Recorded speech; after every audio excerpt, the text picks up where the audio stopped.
Compound कहते हैं, यौगिक को इंग्लिश में कंपाउंड कहते हैं। इसका गुण देखते हैं क्या होता है गुण यौगिक का, ठीक ना। तो यौगिक का निर्माण कैसे किया जाता है? यौगिक का निर्माण रासायनिक अभिक्रिया करा करके किया जाता है। यौगिक का निर्माण रासायनिक अभिक्रिया होगा तब ही यौगिक बन सकता है, बिना रासायनिक अभिक्रिया का यौगिक नहीं बन सकता। जैसे मान के चलो हाइड्रोजन है, ठीक है, और इसको अगर हम अभिक्रिया करवा देंगे ना ऑक्सीजन से, ठीक ना, दो हाइड्रोजन को अभिक्रिया करा देंगे कौन चीज से? ऑक्सीजन से। ये बना देगा कौन चीज? H2O।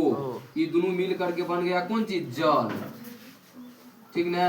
कहीं भी जल बनेगा तो H2O से जल बनेगा, यानी दो हाइड्रोजन से और एगो ऑक्सीजन से। बिना रासायनिक अभिक्रिया क्या यौगिक नहीं बन पाता है, ठीक ना, नहीं बन ही नहीं सकता है। तो यौगिक का गुण, तो यौगिक कैसे बनता है? तो यौगिक का निर्माण रासायनिक अभिक्रिया के बाद होता है। यहाँ पर रासायनिक अभिक्रिया हुआ, उस अभिक्रिया के बाद ये हुआ, ठीक ना, जो बना यौगिक यानी जल बना। यौगिक जिन तत्व से मिलकर बनते हैं उन तत्व का गुण यौगिक में नहीं पाया जाता है। यौगिक जिन तत्व से बना है, जैसे हाइड्रोजन और ऑक्सीजन से बना है ना, अब इसमें हाइड्रोजन और ऑक्सीजन का गुण नहीं पाया जाएगा। अगर इसका गुण पाया जाएगा तो आदमी पीते ही मर जाएगा, क्योंकि हाइड्रोजन विषैला गैस है। हाइड्रोजन विषैला गैस है, और वही विषैला गैस और ऑक्सीजन मिलता है तो पानी बन जाता है। तो अगर इसका गुण इसमें रहता तो आदमी मर जाता, जो पिएगा मर जाता।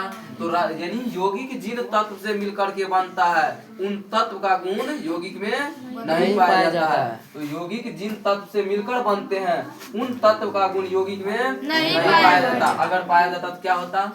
बहुत बड़का घटना घट जाता ना।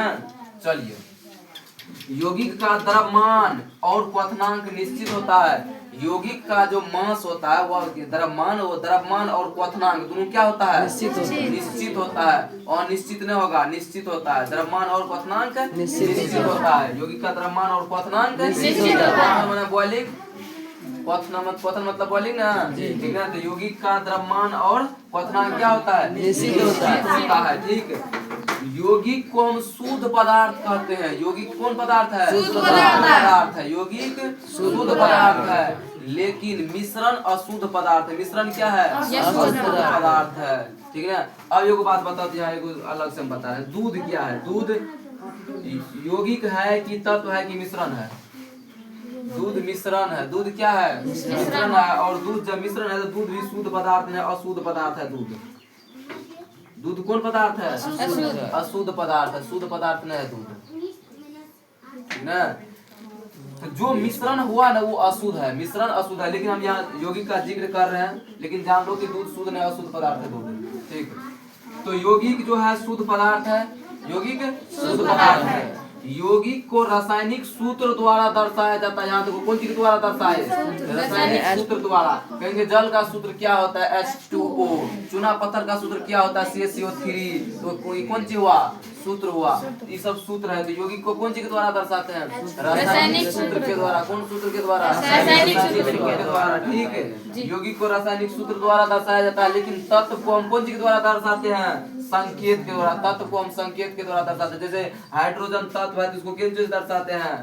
X से। ऑक्सीजन तत्व है तो उसको कौन चीज दर्शाते हैं? O से दर्शाते हैं, ठीक है। एल्युमिनियम तत्व है तो उसको कौन चीज दर्शाते हैं? Al से, ठीक है। उसी प्रकार है ये जो है तत्व को हम संकेत से दर्शाते हैं, लेकिन यौगिक को रासायनिक सूत्र से दर्शाते हैं।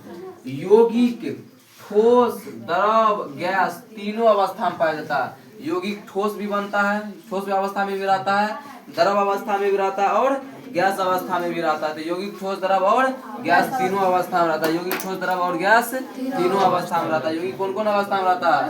ठोस, द्रव और गैस तीनों अवस्था में रहता है। तो यौगिक के बारे में समझ में आ गया। यौगिक का गुण है, यौगिक का गुण। हाँ, यौगिक जो है भौतिक अभिक्रिया के द्वारा इसको हम अलग नहीं कर सकते हैं, लेकिन कौन अभिक्रिया द्वारा अलग कर सकते हैं? रासायनिक विधि द्वारा इसको क्या कर सकते हैं? अलग कर सकते हैं। यौगिक का गुण ये हुआ। लेकिन एगो बात बताओ, कभी तुम लोग लिख देता है द्रव, लिखता है कभी द्रव और कभी लिख देता है द्रव्य।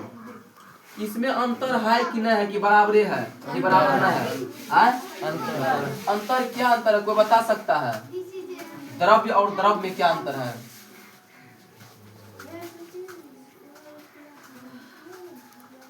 तो यौगिक ये क्या कहते हैं, तत्व और द्रव और द्रव में क्या अंतर है? द्रव और द्रव में क्या अंतर है? किसी को पता ना है? चलिए आज सुन लीजिए। द्रव मतलब होता है लिक्विड। द्रव मतलब लिक्विड। द्रव मतलब लिक्विड कहते हैं, द्रव कहते हैं, इंग्लिश में इसको लिक्विड बोलते हैं।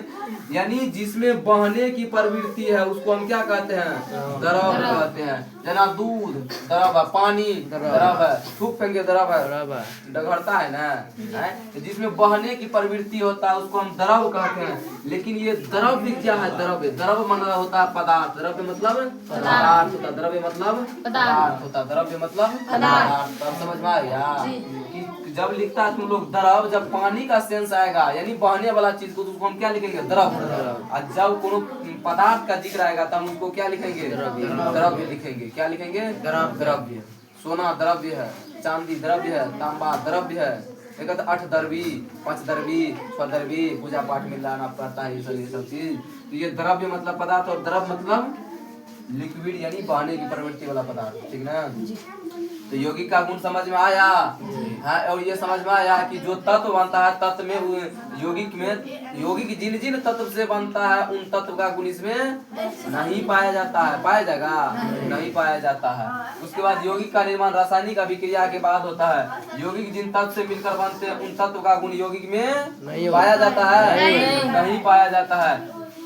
यौगिक का द्रव्यमान और क्वथनांक निश्चित होता है, कांस्टेंट रहता है। यौगिक शुद्ध पदार्थ है का? शुद्ध पदार्थ है। यौगिक को रासायनिक सूत्र द्वारा दर्शाया जाता है। और यौगिक ठोस, द्रव और गैस तीनों अवस्था में पाया जाता है। लेकिन गैस का बात अभी मत करना, गैस में आग लग गया है। 2000 पर लीटर 2000 रुपये मिलता है। कितना लीटर? 14.5 लीटर मिलता है।